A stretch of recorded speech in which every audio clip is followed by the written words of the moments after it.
que es el 4H, es sobre la unión esponsal con Jesús.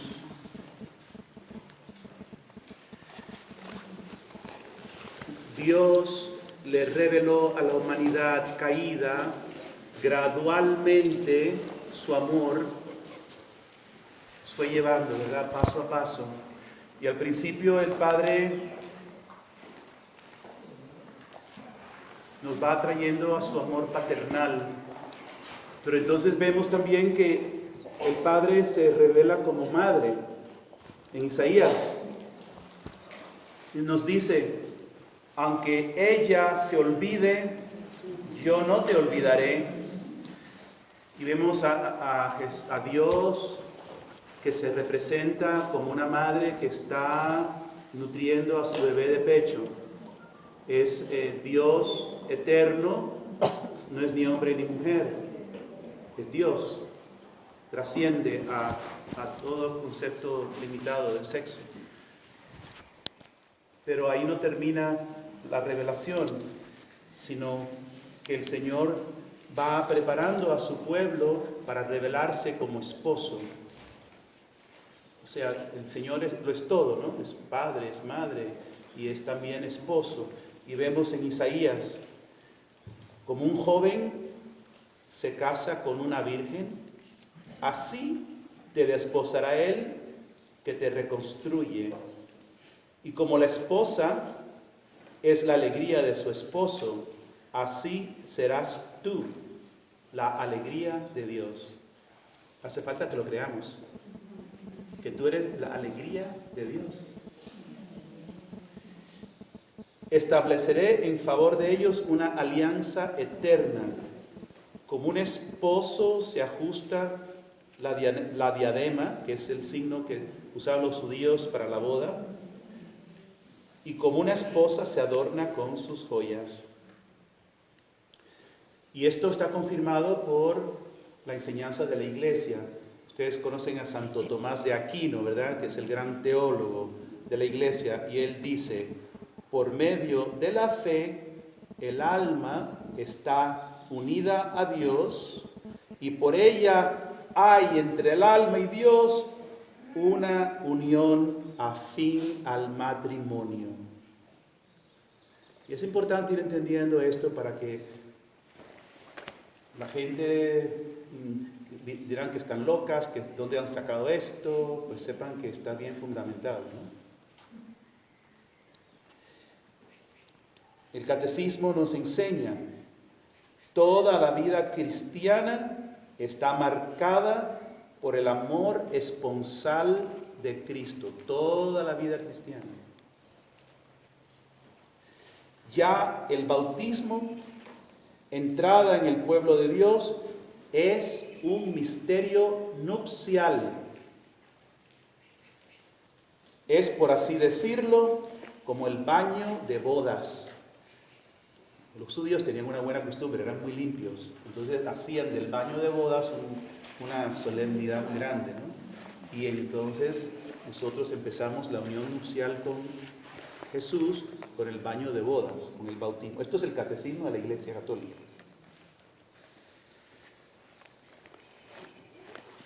Y este baño de bodas preside al banquete de bodas. ¿Cuál es el banquete de bodas? La Eucaristía es el banquete de bodas con el novio. Esto está en la página 256 del libro, pero es una cita del Catecismo 1617. Santa Teresita de Lisieux decía: sin el amor esponsal de Jesús, la fidelidad es imposible, tanto en el matrimonio como en el celibato consagrado. Los matrimonios, ¿por qué hay tanta infidelidad? ¿Por qué hay tanto desorden? ¿Por qué? Dice la referencia a Santa Teresita: porque les falta el amor esponsal con Jesús. Entonces, ¿el amor esponsal de ustedes con Jesús les va a quitar de su matrimonio a la tierra? Al contrario, es lo que lleva a que sean fieles a sus esposos y los amen más. Así dice Santa Teresita: seguimos. San Juan Bautista, refiriéndose a Jesús, porque, bueno, vamos bien rápido, ¿no? Porque no hay tiempo. Entonces, el Antiguo Testamento fue preparando y ya los últimos profetas ya hablan de que la alianza todavía no ha llegado a la plenitud. Estaban todavía viviendo en la alianza de la ley, pero que iba a llegar el novio, que va a llegar el esposo. ¿Quién será este esposo que viene, que va a ser la alianza definitiva? Entonces aquí viene San Juan Bautista y nos dice, refiriéndose a Jesús, el que tiene a la novia es el novio. Y él dice que él quiere que él aumente y él mismo disminuir. Y él se siente feliz en ser ¿cómo se dice en español? El best man, el padrino de la boda. El que acompaña al novio, él es el padrino de la novia. Él no quiere robarse a la novia, él quiere ser el padrino y dices, me alegro de ver al novio alegre con la esposa. Este es una clara ilustración de quién es Jesús. Es el esposo que viene, que está ya entre nosotros, ¿verdad? Y Juan rebosa de felicidad diciendo, el que está a su lado y lo oye, se alegra mucho al oír la voz del esposo. Aquí vemos que Jesús es, en efecto, el esposo. Vamos bien rapidito. Vamos ahora, toda la bodas de Caná es una alusión mística de San Juan a las bodas del Cordero. Y en este pasaje de Juan 3, la Virgen realmente, místicamente, es la esposa de Cristo. Y el matrimonio que se está llevando a cabo, fíjense que los protagonistas son Jesús y la Virgen. Es el nuevo Adán y la nueva Eva. Y aquí vemos que en este caso, obviamente, el amor nupcial es algo que trasciende a nuestros conceptos humanos. Pero nos está hablando de dos almas que se unen en esta unión esponsal que es también propio de la Virgen como la esposa que dice al esposo, a todos, hagan lo que Él les diga. Y todo eso las bodas de Caná son una anticipación de la hora. Esto es importante entenderlo porque si no parece como que Jesús está siendo muy duro con la Virgen. Cuando Jesús la llama mujer, es una alusión a el Génesis. La Virgen es la nueva mujer y Jesús es el nuevo hombre y por eso Jesús la llama mujer. Ella es la que va a pisarle la cabeza a la serpiente. Ella es la que va a triunfar con Él, a participar de la victoria con Él. Entonces, ¿por qué Jesús dice no me ha llegado la hora? ¿Cuál es la hora? En toda la Biblia, la hora de Jesús es su hora de entrega nupcial en la cruz. Entonces le está diciendo a la Virgen, mujer, no me ha llegado la hora. O sea, no me ha llegado la hora de manifestarme como el esposo en el Calvario todavía. ¿Y qué hace la Virgen? Hagan lo que Él les diga. Buena recomendación. Y el Señor anticipa su hora por petición de la Virgen, convirtiendo el agua en vino, que es un signo de lo que va a hacer en la hora, que va a convertir el vino en su propia sangre. O sea, las bodas de Caná anticipan las bodas del Cordero, el banquete eucarístico en que el milagro va a ser mucho más grande. Cada vez que vamos a misa es un milagro más grande en las bodas que en Caná, porque no es agua convirtiéndose en vino, es vino convirtiéndose en la sangre de Cristo, mucho más importante, ¿verdad? Bueno, vamos rápidamente ahora a la última cena, que es el banquete de bodas del Señor. El esposo establece entonces la alianza eterna y le dio a la novia, a nosotros, su cuerpo y su sangre. ¿Qué hacen los esposos? se entregan completamente su cuerpo. Cuando oímos en la misa, tomen y coman, esto es mi cuerpo. Es el esposo le está entregando su cuerpo a la esposa. Y nosotros como esposas, porque los hombres también en ese sentido místico, somos la esposa del Señor. Le entregamos también nuestro cuerpo, ser uno con Él. Así de radicales. Y dice el Señor, tomen, coman, esto es mi cuerpo. Y el que cumple los deseos de ser uno con nosotros es Jesús. Y dice al Padre, quiero que los que tú me diste estén conmigo donde yo esté, para que contemplen tu gloria que me has dado, porque ya me amabas antes de la creación del mundo. ¿Cuál es el deseo supremo del Señor? Que conozcamos a su Padre y que estemos con Él. Que la novia que tú me has dado sea fiel, que esté siempre conmigo. Es el deseo del esposo, ¿sí? Es el deseo de todo esposo bueno. Entonces Jesús va a preparar a la esposa el lugar. Esto, para entenderlo, un poquito de conocimiento de la cultura hebrea. Los judíos tenían una ceremonia de boda, pero no vivían juntos inmediatamente, sino que había un tiempo interino en el cual el esposo tenía que construir la casa. Se comprometían, y entonces él tenía que ir a construir la casa y podía pasar un año o más en que estaba el pobre todavía construyendo la casa y ella esperando. Y fue en ese periodo, por ejemplo, en que la Virgen se le apareció el ángel, San Gabriel. Estaban ya casados, pero todavía no la había llevado a su casa. Bueno, si entendemos eso, vamos a entender a este pasaje de Juan 14. En casa de mi Padre hay muchas habitaciones. Voy a prepararles un lugar. Cuando haya ido, les haya preparado un lugar, volveré otra vez para llevarlos conmigo. Los apóstoles se ven a quedar con ojos cuadrados. ¿Qué está diciéndonos? Estas son palabras esponsales. Se está casando con nosotros. Nos va a preparar el lugar, nos va a llevar a la habitación. Y lo hemos leído tantas veces y no entendemos nada. Es el novio que se está casando y ya le llegó el momento de preparar la habitación. Seguimos ahora al Calvario, rápidamente. Benedicto XVI llamó a la cruz de Cristo expresión de sus nupcias con la humanidad. En la cruz, el amor de Cristo es una oblación por su esposa. Bueno, ahora vamos nada más a unos pasajes bíblicos, que es lo que más me interesaba compartirles. Eso es un estudio bíblico profundo sobre el significado de Juan, que dice cosas que dicen, ¿y por qué dice esto? ¿Qué importancia tiene? Y no se puede entender si no se entiende el sentido hebreo de estos símbolos, ¿verdad?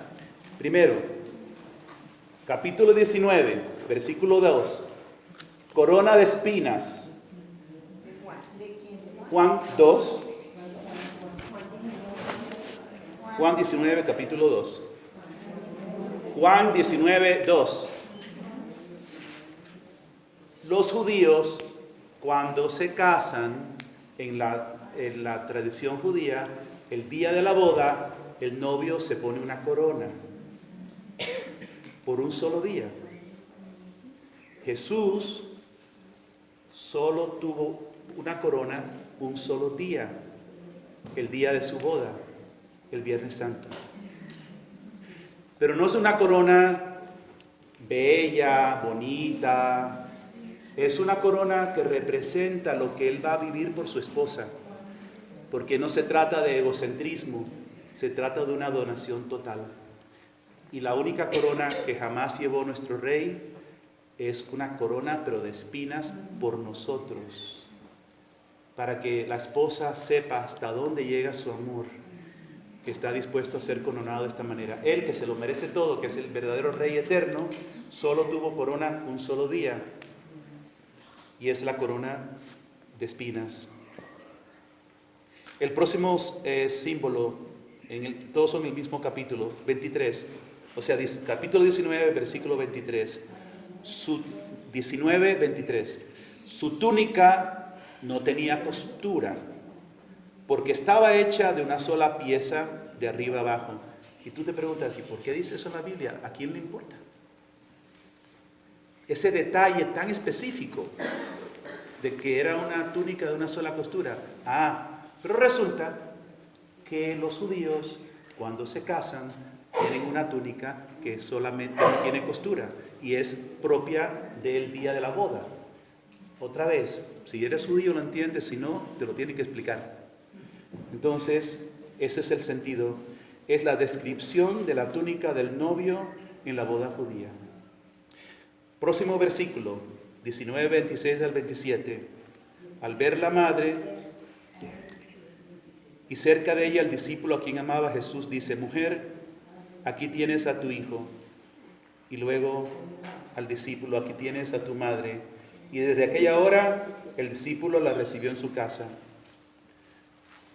Estamos escuchando que quien comparte la pasión de Jesús, ya sean mujeres o hombres, madre o hijo, se convierten también en la novia mística unida a Él. María en este caso es la mujer, Jesús es el hombre, y están en la cruz engendrando al Hijo. Y ese Hijo nos representa a todos nosotros. En el versículo 28, el mismo capítulo, tengo sed. Jesús tiene sed ¿de qué? De que la novia le responda, de que la novia le diga que sí. Es la sed más profunda del Señor. Versículo 30, Jesús dice en latín, no lo dijo en latín, pero en latín es la Biblia tradicional que se entiende mejor, en este caso, el significado. El Señor dice: consumatum est. Todo está consumado. ¿Eso les recuerda algo del matrimonio? Sí. En el matrimonio se consuma el matrimonio en la cama nupcial. La cama nupcial de Jesús es la cruz, donde Él está completamente desnudo y se entrega por su esposa y se consuma el matrimonio. Versículo 28. Es el 30, perdón. Después, 34. Uno de los soldados le atravesó el costado. Y San Juan Crisóstomo notó que Dios dio vida a Eva del costado de Adán. Cristo dio vida a su esposa de su costado traspasado. Dios tomó la costilla de Adán mientras éste dormía. Así también nos dio el agua y sangre después que Cristo había muerto. Mirad de qué manera Cristo se ha unido a su esposa. San Juan Crisóstomo, padre de la Iglesia. Continuamente vemos, ¿no? ¿Y por qué esto no se habla? Porque hay una corrupción, una confusión tan grande sobre la sexualidad, que realmente lo que nos va a sacar de ese caos y de esa confusión, le tenemos también miedo, porque pensamos que se va a malinterpretar. Ok, vamos a seguir saltando quiero ir al final, ¿no? San Pedro de Alcántara, que era el director espiritual de Santa Teresa de Ávila, dice: quería el esposo que en su ausencia tan larga dejar a su esposa compañía, para que no se quede sola. Y le dejó este sacramento donde se queda él mismo, que era la mejor compañía que le podía dejar. O sea, el esposo le deja a la esposa cuando se va al cielo. ¿Qué le va a dejar? Él mismo. Y él mismo se queda en la Eucaristía con su esposa. Ese dice San Pedro de Alcántara. Pero la esposa tiene que responder. Entonces, Pueden leer esto después, pero como les decía el otro día, el último versículo de la Biblia, porque todo es una historia de revelación que va en creciente y por fin se revela el esposo, y el esposo toma carne y hueso, se hace humano, se da por su esposa. Pero puede haber matrimonio si la esposa no responde, se queda indiferente. Yo les he dicho, Dios quiere ser esposo de todos. Pero para que haya encuentro y haya comunión y haya matrimonio, hace falta que la esposa diga que sí. Y esa es la diferencia. Dios ama a todos infinitamente, pero si una persona no le corresponde, no participa de ese amor. Ese amor no le puede transformar. Esa persona sigue seca, sigue vacía, no porque no sea amada, sino porque no ha dicho su sí, no quiere corresponder. Y el amado nos impone. Entonces, Apocalipsis, van a comenzar las bodas del Cordero. Alegrémonos, regocijémonos, demos gracias, gloria a Dios, porque ha llegado las bodas del Cordero. Su esposa ya se ha preparado, por fin. Por toda la historia, centenares de años, era infiel, era prostituta, se le corría. Y por fin la novia se ha preparado. Felices los que han sido invitados al banquete de bodas. Estamos en Apocalipsis 19. Y después en el 22... el Espíritu, y esto ya es el fin de la Biblia, el último capítulo, el Espíritu y la esposa. La esposa es incapaz de amar por sí sola. Necesitamos el Espíritu Santo, que es el mismo Espíritu de amor que está en Jesús. Él se lo da a su esposa para que ella pueda amarle a Él. O sea, todo viene de Dios. Y entonces el Espíritu y la esposa dicen: ven. El que escucha debe decir: ven. Que venga. Ahora, oigan, ¿dónde oyeron esto antes? El que tenga sed. Jesús en la cruz: tengo sed. Ahora el Apocalipsis al final dice: vengan los que tienen sed. Ahora no solo el esposo que tiene sed, ahora la esposa también tiene sed. Ahora sí tenemos matrimonio. Fieles, que vengan los que tienen sed, el que quiera que beba gratuitamente del agua de la vida. Pues eso es todo. Quería compartir, que nosotros seamos la esposa que tiene sed del esposo, que conmovida por tanto amor se rinde, se da, se abandona completamente a Él.